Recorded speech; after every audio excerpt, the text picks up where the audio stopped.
अस्सलाम वालेकुम एवरीवन, कैसे हैं आप सब? Welcome back to my channel. उम्मीद करती हूँ आप सब खैरियत से होंगे। आज का व्लॉग स्टार्ट कर रही हूँ मैं अपने वर्किंग डेज से। फ्राइडे का दिन है और फवाद स्कूल जाने से पहले नमाज़ अदा कर रहे हैं। तो मैं उनको आदत डालती हूँ कि जाने से पहले स्कूल जाने से पहले बेशक वक़्त चला गया है लेकिन क़ज़ा नमाज़ पढ़ कर जाओ, जिससे उनकी आदत बनी रहे और वो रेडी होकर स्कूल के लिए निकल गए। बहुत अच्छा लगता है जब बच्चों का दिन नमाज से शुरू हो, अल्लाह ताला के नाम से शुरू हो, जाते वक़्त दुआएँ पढ़ते हुए जा रहे हैं। आज उनका इस्लामिक स्टडीज़ का एग्ज़ाम भी है, तो रेडी होकर बस का वेट कर रहे हैं। यमुना एज़ यूजुअल उनके वक़्त के साथ तैयार हो जाती है उनको ड्रॉप करने के लिए। माशाल्लाह यमुना और फवाज़ के बीच में काफ़ी अंडरस्टैंडिंग बिल्डअप हो गई है। शुरू-शुरू में फवाज़ को ये एक्सेप्ट करना थोड़ा-सा डिफ़िकल्ट होता था क्योंकि फर्स्ट बॉर्न को तो इतना अटेंशन मिलता है कि वो सेकंड बॉर्न चाइल्ड को इतनी जल्दी एक्सेप्ट नहीं करते हैं। लेकिन अल्हम्दुलिल्लाह अभी दोनों के बीच में काफ़ी स्मूथनिंग हो गई है, अंडरस्टैंडिंग हो गई है और फवाज़ भी बहुत ज़्यादा प्यार करते हैं यमुना को। अब उनकी बस आ गई तो वो रेडी हो गए। आज इस्लामिक स्टडीज़ का एग्ज़ाम है, तो ये बहुत अच्छी चीज़ है दुबई में कि इस्लामिक स्टडीज़ का एक अलग से सब्जेक्ट होता है, तो आपको दीन की अलग से क्लासेस नहीं देनी पड़ती हैं बच्चों के लिए, तो वो एक बहुत अच्छी चीज़ है ये। बच्चे दीन और दुनिया दोनों सीखते हैं यहाँ जो बहुत ज़रूरी है आजकल के ज़माने में क्योंकि कहीं न कहीं हम दुनिया के पीछे भागते-भागते दीन को इग्नोर कर देते हैं और वो सबसे ज़्यादा ज़रूरी है। तो फ़वाज़ सेटल डाउन हो गए और उनका एक्साइटमेंट शुरू हो गया, फ्रेंड्स को देखते ही उनकी बातें शुरू हो गईं। अच्छा फ़वाज़ को बोर्ड करने के बाद मुझे याद आया कि मुझे थोड़ी ग्रोसरी लेनी थी, तो मैं ग्रोसरी स्टोर की तरफ निकल गई हूँ। और यमुना बहुत ही ज़्यादा एक्साइटेड है क्योंकि उसको तो मालूम है घर का रास्ता किस तरफ है और जब मैं उसे अपोज़िट डायरेक्शन में लेके जा रही हूँ, तो वो समझ गई हम कहीं घूमने जा रहे हैं। स्टोर में आते ही वो स्ट्रोलर से निकल गई। ये एक इंडियन स्टोर है, यहाँ पे इंडिया की मोस्टली चीज़ें अवेलेबल हैं। तो मैं यहाँ पे कुछ सब्जियाँ लेने आई हूँ। मैंने सोचा फ्रेश-फ्रेश सब्जियाँ सुबह ही ले लेना ज़्यादा बेहतर होता है। वैसे यहाँ पे एक बहुत अच्छी फैसिलिटी है होम डिलीवरी की, मोस्टली अपनी कंट्रीज़ में भी होती है, लेकिन यहाँ इतना कॉम्पिटिशन है कि अगर आपको एक छोटी से छोटी चीज़ भी लेनी है, वो चाहे 1 दिरहम की क्यों ना हो, वो लोग आके घर पे डिलीवर करते हैं। तो ये सेक्शन पूरा चॉप्ड वेजिटेबल्स का है, तो जो वर्किंग वुमेन्स होती हैं, उनके लिए बहुत ही सहूलत हो जाती है। ये यहाँ पर पूरी हरी सब्जियाँ हैं। तो सुबह-सुबह के वक़्त ये लोग स्टॉक चेंज करते हैं, तो फ्रेश स्टॉक रख देते हैं। तो सुबह के वक़्त सब्ज़ी लेना ज़्यादा अच्छा होता है। आपको सारी फ्रेश स्टॉक मिल जाता है। यहाँ पे ये ऑर्गेनिक सेक्शन है, तो पूरा जो कुकम्बर है वो ऑर्गेनिक है और ये एवोकाडो है। तो वेजिटेबल्स, फ्रूट्स जो भी आपको लेना है, कोशिश करें कि आप सुबह ही ले लें और खुद से लेने आने में फ़ायदा ये होता है कि आप चूज़ करके ले लेते हैं। आप डिलीवरी कराते हैं तो उसका एक ही ड्रॉबैक रहता है कि वो फिर जो उनके हाथ आए वो उठा के लेके आ जाते हैं वो लोग। ये वेइंग स्केल है, यहाँ पे वेट करा के उसको फिर हम काउंटर में जाके उसका पेमेंट कर देते हैं। ये अल्फोंसो मैंगो का बॉक्स है। इसकी खुशबू पूरे स्टोर में आ रही है। बहुत ही टेस्टी मैंगो है ये। ये पूरा सेक्शन है, यहाँ पे फ्रूट्स हैं। सारी कंट्रीज़ के मैंगो होंगे मोस्टली जो सीज़न में आ रहा है, तो वो अफ्रीकन, इजिप्शियन, इंडियन, यहाँ तक कि यमन, मोस्टली सारी कंट्रीज़ की वेजिटेबल्स ये सॉर्ट करके रख देते हैं, जो जिसको जो चाहिए वो लेके जाते हैं। मैंने यहाँ से ड्रम स्टिक ली हैं। इंडिया में इसको फली बोलते हैं शायद और हर जगह इसका अलग-अलग नाम है, तो मुझे नहीं पता आपके यहाँ पर इसे क्या कहा जाता है। आप मुझे कमेंट सेक्शन में बताइए कि आपके यहाँ इसको क्या बोलते हैं। एवोकाडो और ड्रम स्टिक और कुकम्बर लिया है मैंने। 2 मैंगो के बॉक्स भी लिए हैं। इनकी खुशबू इतनी टेम्प्टिंग थी कि मैं खुद को रोक ही नहीं पाई। यमुना के साथ मुझे ये सारी चीज़ें ले जाना थोड़ा-सा चैलेंजिंग लग रहा था, तो मैंने उनसे रिक्वेस्ट किया कि आप मुझे ये मेरे घर पे डिलीवर कर दीजिए। तो पेमेंट करने के बाद मैंने उनको अपना एड्रेस दिया और अपना कॉन्टैक्ट नंबर दिया और उन्होंने कहा कि ठीक है, उनका डिलीवरी बॉय 2 घंटे बाद आने वाला है, तो अगर वो अर्जेंट नहीं है, तो वो उसको जो चीज़ आपको ज़्यादा इम्पोर्टेंट है, अभी चाहिए, वो आप ले जाइए। बाकी चीज़ें छोड़ दीजिए, हम डिलीवरी बॉय से डिलीवर कर देंगे। तो ये चीज़ बहुत अच्छी है यहाँ पर, ये लोग बहुत ही हेल्पिंग होते हैं। इन लोगों के लिए कस्टमर सैटिस्फैक्शन इनकी प्रायोरिटी होती है, तो मुझे बहुत अच्छी लगती है ये चीज़ यूएई में।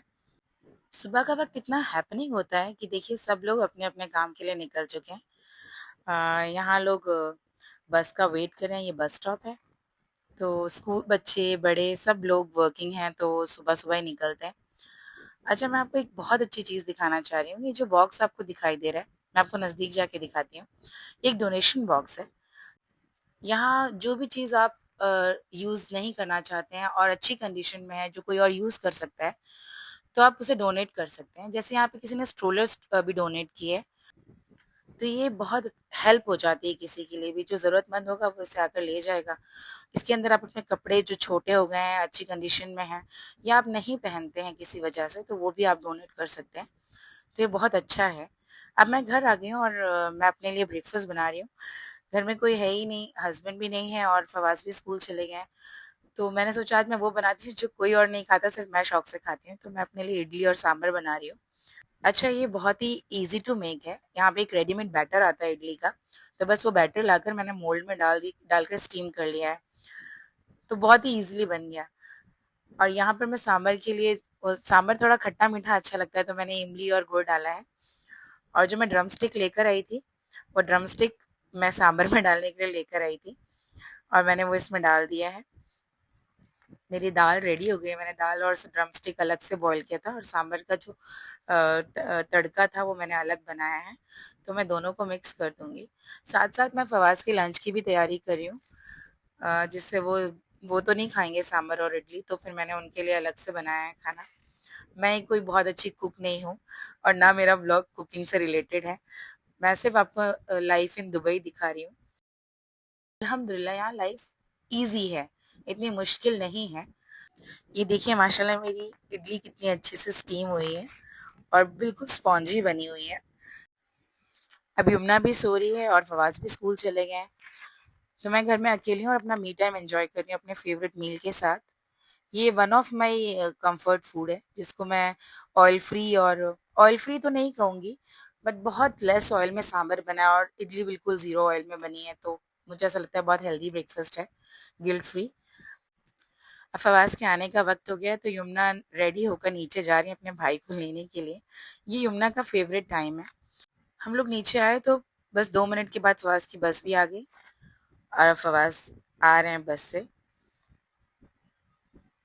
आज फवाज़ का, जैसे कि मैंने सुबह बताया था, इस्लामिक एग्ज़ाम था, तो फवाज़ अपना एग्ज़ाम देकर बहुत एक्साइटेड है क्योंकि वो लास्ट एग्ज़ाम था। लास्ट वीक उनका पूरा बैक टू बैक एग्ज़ाम रहा, तो फिर उनको बिल्कुल भी ब्रेक नहीं मिला। तो वो आज इतने ज़्यादा खुश हैं, बोल रहे हैं मम्मा I will not touch my books today, which is okay क्योंकि इतने छोटे बच्चों को इतना प्रेशर नहीं दे सकते। लेकिन एग्ज़ाम की वज़ह से मैंने फवाज़ को ज़्यादा खेलने नहीं दिया। यमुना भाई को देख के इतनी खुश हो गई, लेकिन उनको अभी भी घर नहीं जाना, वो चाह रही है हम यहाँ और रुकें थोड़ी देर और खेलें। फवाज़ की रूटीन शुरू हो गई है, उनको अपने दिन भर की क्या हुआ, कैसे हुआ, वो सब बताना है।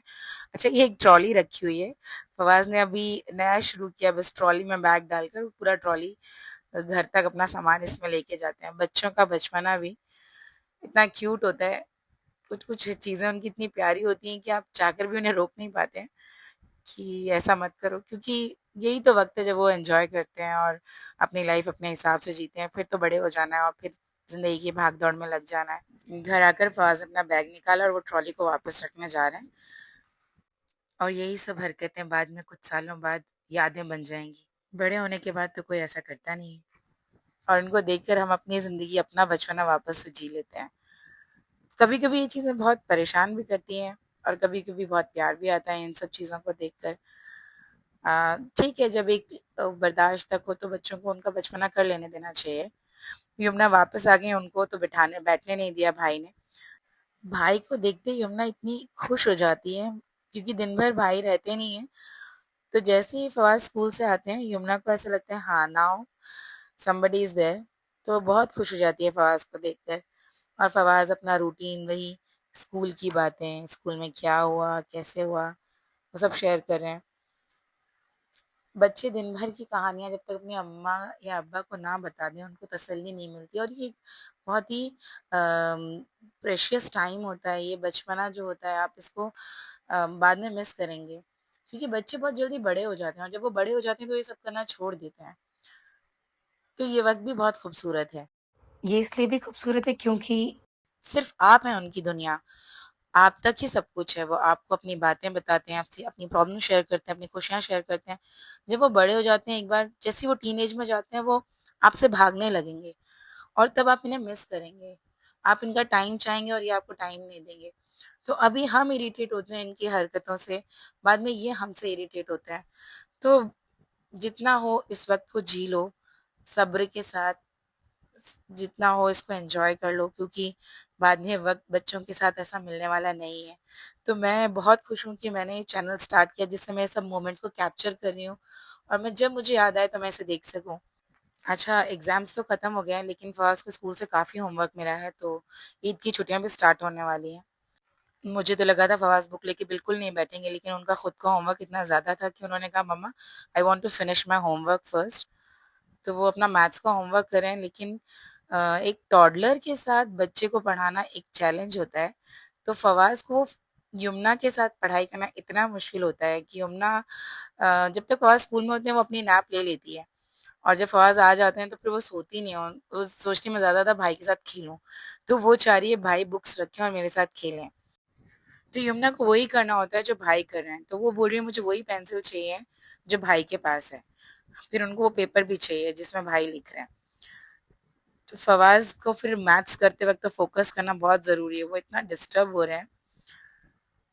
ख़ैर मैंने यमुना को अपनी बातों में इन्वॉल्व कर लिया है, तो वो थोड़ा-सा डिस्ट्रैक्ट हो गई, तब तक फवाज़ ने अपना काफ़ी होमवर्क कंप्लीट कर लिया और यमुना भी कुछ स्क्रिबल करी है पेपर में। अब यमुना को कंट्रोल करना मुश्किल था क्योंकि now she wanted to write on the same notebook. Yamuna तो डिस्टर्ब कर ही रही थी, साथ में अलीशा और आरिस भी ऊपर से आ गए। लेकिन अलीशा और आरिस फवाज़ को इतना डिस्टर्ब नहीं करते जितना यमुना परेशान करती है। क्योंकि अलीशा और हारिस को आप कोई टॉय दे दो या फिर बाहर टीवी के पास बिठा दो तो वो लोग एंजॉय करते रहते हैं। अगर मैं उनको वापस ऊपर भेज दूँ तो फवाज़ और ज़्यादा डिस्ट्रैक्ट हो जाते हैं क्योंकि उनका कहना होता है मम्मा हमारे एग्ज़ाम्स खत्म हो गए हैं तो फिर भी आपने हारिस भाई को खेलने के लिए रुकने नहीं दिया। आपने उनको ऊपर भेज दिया। तो मैंने उनसे कहा ठीक है अगर आपको करना है तो आप जल्दी से काम फिनिश कर लीजिए उसके बाद आप खेल लीजिएगा। तो फवाज़ अपना कुछ होमवर्क करें जिस पे उनको इतना फ़ोकस की ज़रूरत नहीं है। तो आरिज़, अलीशा वहीं पास में बैठे हैं और उसके बाद यमुना भी बिज़ी हो गई है। ये लेकिन इससे चीज़ें ईज़ी हो गई हैं उनके आने से। बाद में ये लोग बाहर आए और वही सेम मैग्नेट टॉयज़ इस वक़्त उनको इसी का क्रेज़ है, तो सब बाहर आके बैठ गए और उसी मैग्नेट टॉय में बिज़ी हो गए हैं। बिस्मिल्लाहिर्रहमानिर्रहीम। हदीस ऑफ द डे। रसूलुल्लाह सल्लल्लाहु अलैहि वसल्लम ने फरमाया, जन्नत में वो शख्स नहीं जाएगा जिसके दिल में ज़रा बराबर भी घमंड होगा। एक आदमी ने पूछा, आदमी चाहता है कि उसके कपड़े अच्छे हों, उसकी जूती अच्छी हो, क्या ये भी घमंड है? नबी सल्लल्लाहु अलैहि वसल्लम ने फरमाया, अल्लाह जमील है और हुस्न को पसंद करता है। घमंड का मतलब है हक को झुटलाना और लोगों को छोटा समझना। रेफरेंस सही मुस्लिम हदीस नंबर 91। कभी हमें घमंड नहीं करना चाहिए। जो नेमतें हमारे पास हैं, उस वो हमारी खूबियों की वजह से नहीं हैं। वो अल्लाह की नेमतें, अल्लाह की रहमत की वजह से हैं। जिस तरह हमारे पास आई हैं, उसी तरह छिन भी सकती हैं। इसलिए हमें कभी भी अपनी किसी भी नेमत पर घमंड नहीं करना चाहिए, चाहे वो हुस्न हो, औलाद हो या पैसा हो। ये जाते हुए देर नहीं लगती। उम्मीद करती हूँ आपको मेरा ब्लॉग पसंद आया होगा। प्लीज़ मुझे कमेंट सेक्शन में ज़रूर बताइए आपको ये ब्लॉग कैसा लगा। मुझे और मेरी पूरी फैमिली को अपनी दुआओं में याद रखिए।